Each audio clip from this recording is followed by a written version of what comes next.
ஹோசூரில் பாஜக சார்பில் தேசிய கொடி ஏந்தி பேரணி. கொட்டும் மழையையும் பொருட்படுத்தாமல் ஆபரேஷன் சிந்தூருக்கு நன்றி தெரிவிக்கும் பிரம்மாண்ட பேரணி. பேரணியில் பங்கேற்ற பாஜக மாநில தலைவர் நயனார் நாகேந்திரன் மற்றும் அண்ணாமலை.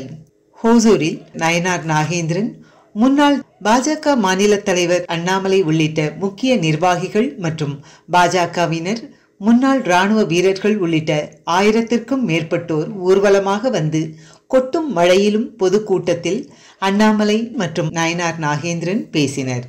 முன்னாள் மாநில தலைவர் அண்ணாமலை பேசும்பொழுது, ஹோசூரில் கொட்டும் மழையிலும் தேசிய கொடியேந்தி பேரணியை நிறைவு செய்துள்ளோம்.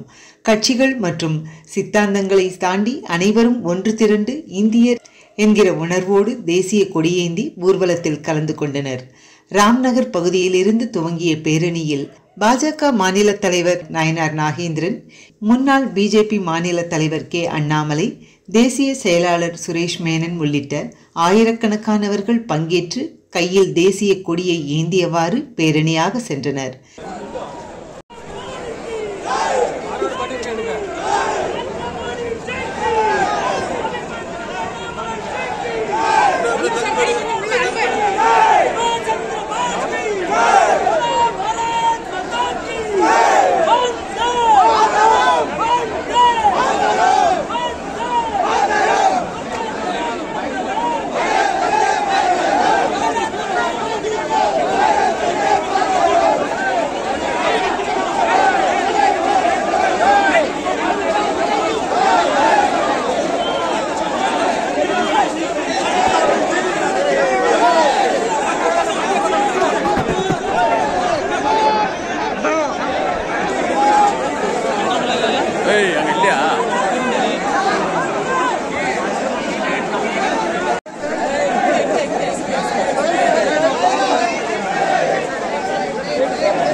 பொதுமக்கள் 26 பேர்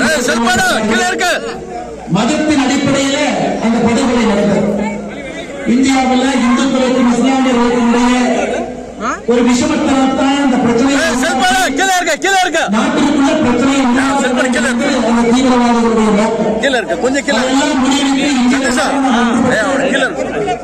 மே 7ஆம் தேதி நம்முடைய பாரத பிரதமர் நரேந்திர மோடி அவர்கள் நம்முடைய முன்படைக்கு முழு சுதந்திரத்தை அளித்து அவங்க பதிலுக்கு பாகிஸ்தானுக்குள் இருக்கக்கூடிய தீவிரவாதிகள் மீது தாக்குதலை நடத்தி அதன் பிறகு பாகிஸ்தானுடைய ராணுவம் நம்முடைய அப்பாவி பொதுமக்கள் மீது தாக்குதல் நடத்திய பொழுது பாகிஸ்தானுடைய ஏர்பேஸ் அதன் மீதும் தாக்குதல் நடத்தி நம்முடைய வலிமையை விளையாட்டி இருக்கின்றோம்.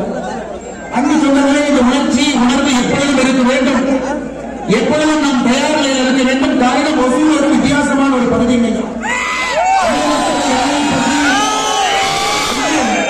தமிழ் பேசக்கூடிய சொந்தங்கள் அதிகமா இருக்கிறாங்க, கன்னடம் பேசக்கூடிய சொந்தங்கள் அதிகமா இருக்கிறாங்க, தெலுங்கு பேசக்கூடிய சொந்தங்கள் மாநிலத்தினுடைய எல்லையில தமிழகத்திற்குள்ள ஒரு மிக முக்கிய பரப்பு வாய்ந்தது. எல்லா தரப்பட்ட மக்களையும் ஒருங்கிணைத்து இந்த பேர் நடந்து கொண்டிருக்கிறது. அதனால இன்னொரு நாளுக்கு நம்ம நிறைய பேசலாம் ஐயா. மலையை பொறுத்துக் கொண்டு நின்று கொண்டிருக்கக்கூடிய சகோதரிகளை யோசிச்சு பாருங்க. மலையை நின்று கொண்டிருக்கிறார்கள் பொறுமையாக. அவர்களுக்கு நேரடியாக நம்முடைய மாநில தலைவர் நயினார் நாகேந்திரன் அவர்களை பேசுமாறு அன்போடு அழைக்கின்றேன். மனைவி கண் முன்னாலேயே கணவனை ட்ரெஸ் எல்லாம் கலந்து சொல்லி அவர் எந்த மதத்தை சேர்ந்தவர் பார்த்து குறிவைத்து சுட்டார்.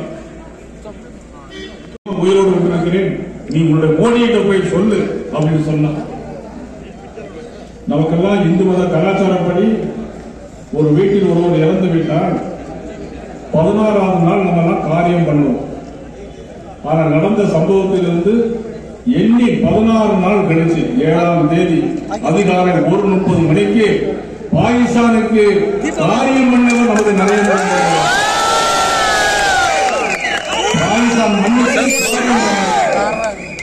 அப்படிப்பட்ட மாபெரும் மாவீரன் எந்த பெண்களை பார்த்து போய் சொல்லு சொன்னாரோ அதே 2 பெண்களை அனுப்பி லாகூரிலும் ராவல்பிண்டிலும் 90 நிமிடங்களில் 16-9 இடங்களில் வெடிகுண்டுகளை தகர்த்தியது நமது ராணுவம். சாதாரண விஷயம். இன்றைக்கு 16 நாடுகள் நம்முடைய ஏவுகணை பிரம்மோசன்கிற ஏவுகணையை இன்றைக்கு 16 நாடுகள் இன்றைக்கு நம்மிடம் வாங்குவதற்கு இன்றைக்கு ஒப்பந்தம் கையெழுத்திருக்கிறார்கள் சொன்னால் நம்முடைய ராணுவ தளவாடமும் எவ்வளவு சக்தி வாய்ந்தது, அதை விட சக்தி வாய்ந்தது. வாஜ்பாய் கார்கில் போர் நடத்தினார். வாஜ்பாய் பேர் சொல்லும் கார்கில் போர், மோடியின் புகழ் சொல்லும் பூமியிலே. வாஜ்பாய் பேர் சொல்லும் கார்கில் போர், மோடியின் புகழ் சொல்லும் தேசம் இது. யாரும் வந்து வீரன் கொள்ள மூடுவோம், வீரன் வாகன் அப்பனை விட்டு போவோம். அன்னைக்கு தொண்டு செய்யும் பிள்ளைகள், அன்னைக்கு தொண்டு செய்யும் பிள்ளைகள்.